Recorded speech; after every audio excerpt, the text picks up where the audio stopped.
ఆడు కాలు మీద కాలేసి కూసున్నాడంటే బండరాయి కూడా బంగారు సింహాసనమంట వేరే సింహాసనమేదైనా మట్టి బండరాయంట ఆడు చేతిలోన సీయేసి మాటిచ్చాడంటే తుపాకిలో చితూట దూసుకెళ్ళినట్టే ఆ తూటలాగే మాట కూడా ఎనక్కి రానట్టే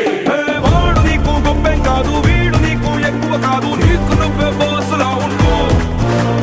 ఎవడో విలువ ఇచ్చేదేంటి ఎవడో నిన్ను గుర్తించేదేంటి ఒంటి నిందా దిమ్మిని ఉంటే నీ పేరే నీ బ్రడు పుష్ప పుష్ప పుష్ప పుష్ప పుష్ప పుష్ప పుష్ప పుష్ప